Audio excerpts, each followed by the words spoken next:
Hi, it's Leslie. Married at first sight. Where do I start? Morgan and Bihn, I cannot believe. Last week, I was just starting to like this couple. I had faith in them. I was like, they were on a good path going forward. And then literally in 1 week, completely in the crapper. I've never been that angry before. I've never yelled like that before. I don't know what's wrong with Bihn. Part of me thinks he's a little off. He again broke Morgan's trust. He went to Justin again and discloses. He said, Morgan found out through Alexis that he was saying things that were not flattering about her. And I'm sitting there thinking, what was not flattering about her? Like, what could he say? I mean, if the worst thing is that she's not a nurse, we should all strive to be, if that's our worst quality, and she is a nurse. But doesn't he have any other friends than Justin? Everybody else had friends that he could talk to. Like, everybody wants to discuss this crazy thing you're on. I mean, this is lunacy. Of course you got to discuss it with someone and see if you're doing the right thing. But he only has Justin. Doesn't he have any other friends? Anyway, goes to Justin, talks about Morgan, and Alexis does the right, following girl code, does the right thing, calls up Morgan and say, Bing's over here. He's been telling all the things to Justin again, and she loses her shit. Alexis calls her. Morgan is over at the house. She screams, loses her shit on him and everything. And it's pretty much a wrap. Like, you think, okay, that's it. What I also wonder, if Justin, are the both of them just stupid, or does he not give a shit about his friend, Bing? Because when Bing comes over again and starts telling him stuff that's unflattering or flattering or whatever about Morgan, Justin should stop him right there and say, Bud, do you want your marriage? She doesn't want you doing this. Don't do this. Don't be talking to me. This is not right. And of course, that he'll overshare with Alexis. Or maybe she overheard it on the phone. I don't even know. But Bing, I want to feel bad. Anyway, they have their anniversary night. They meet and he shows up with roses as if everything's fine. I'm like, is he just right off the turnip truck? Did he not know that everything was not fine? And he thought that was the night that they were going to get to know each other more intimately? I'm like, really? Anyway, Morgan shows up and basically blasts him, drops the roses on the floor and blasts him for all the things. And of course, he apologized, the same old apology he gave last time. But the sad thing is, he didn't admit it. He really didn't admit it until she caught him, I think, in the earlier scene. So he was sticking to his story until he couldn't stick to his story. And then he walks off and she was like, you need to confess. He does. He confesses, he apologizes, he comes back, all the things. And then I'm like, I guess it was very bizarre, because then she kind of was like, I'm in this and I'm going to torture you by being here every day and showing up. Like, she was not giving up. I don't even know. I don't even know what to think. I did feel bad when Bing was packing up and there was like, he shed a tear or something, but I'm like, are the both of them nuts? Part of me thinks they could stay together just because I don't even know.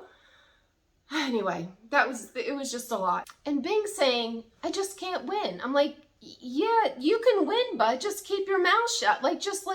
And it wasn't even like, he has every right to talk to who he wants. And if he said, you know what, too bad. But when you lie to someone's face, like if you say you're going to do something and then you don't do it and lie, that's where you fall short. Like, he could just say, hey, I need someone to talk to. Unfortunately, it's going to be Justin. If you're not comfortable with that, I'm sorry. He takes his, but that's better than lying to his face. I don't know this Bing. He's just, yeah, what a mess. Anyway, now I'm going to move on to another brewing tornado eruption, a brewing eruption, and that will be Lindsay and Mitch.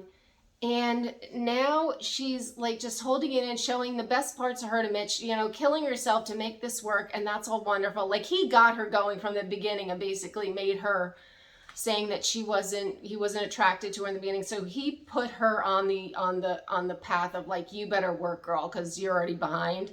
She started working. She's been busting her butt for this relationship, and they seem like they're doing great, even though sometimes they say that it's been rocky. I didn't even know that. I mean, we're not privy to all this stuff, but we saw happy times with Mitch and Lindsay at yoga, and Mitch was grunting and enjoying it and all the things, but that was quite unappealing to me. But if she finds him appealing, more power to her.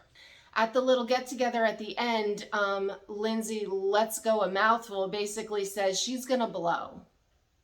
And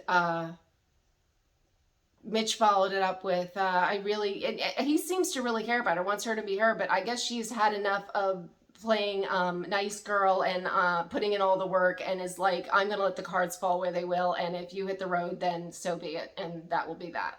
Yeah, we'll go on to a happier note before we hit with a couple sad notes. But before we go on to that, please subscribe and hit the notification bell. But anyway, moving on to the more important stuff. Nate and Stasha hit me like a ton of bricks. Like he actually said that he's falling in love. Suddenly he went from a 4 to an 8. I don't even know when that happened. It happened when the week when we were gone. But suddenly he's at an 8 and Stasha is ecstatic. And I was like, oh my God, they got matching tattoos that had their, you know, because once it's a tattoo, it's there forever, and that means serious business. But they tattooed their marriage date on there. They see like they're my pick for gonna go the long haul out of all of them. I think they're doing great.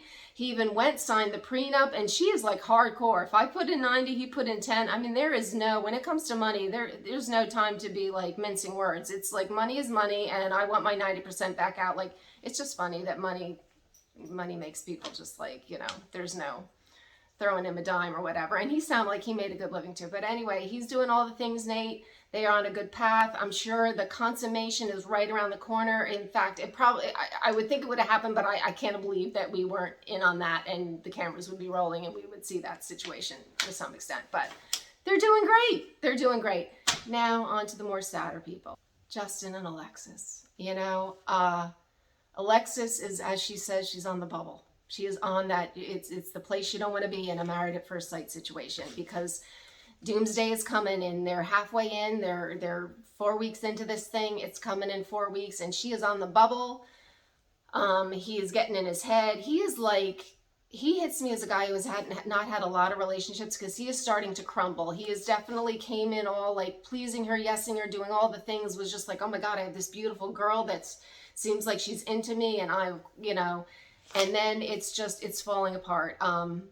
It's not looking good for them. And they got together at the end in the little get together, you know, group setting. And where are the freaking experts? Where are these experts? They need these people, because get the experts on the phone. No one is helping them and they need help ASAP. But anyway, my dog in the background chiming in. She agrees. Yeah, so Justin let his thing go. Alexa wasn't buying it. She is hurt. She is wavering. Justin doesn't know if he has enough time to pull it back around. Alexis, very positive in that little moment, says they have enough time to pull it back around and they can, you know, fix the issues that they had. So hopefully they do. But it's a no for me. Midway through, I'm saying no for those two.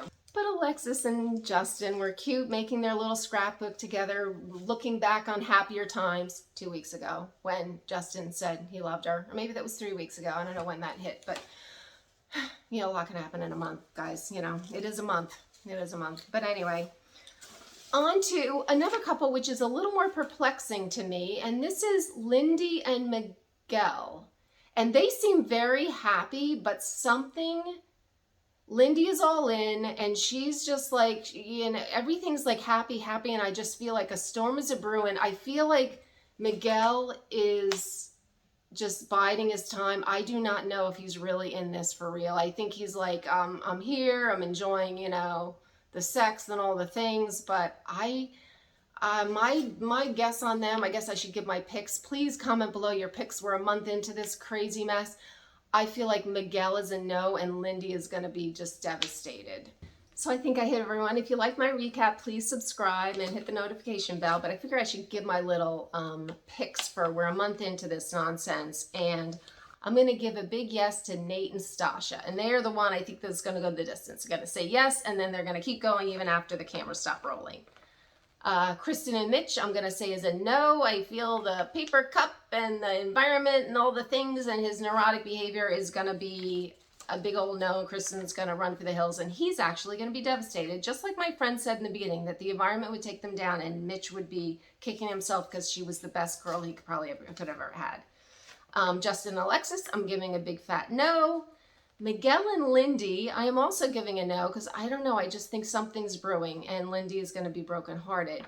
And oddly, my wild card is Morgan and Bihn, and for some reason I think they're both desperate enough that they may actually say yes. I don't know why. If she's going to keep going after the nonsense he just did again, if she's not going to stand on that, I feel like they could just at least say yes on decision day. I don't know, much farther after that. But anyway, give me your picks in the comments, and I will see you next time.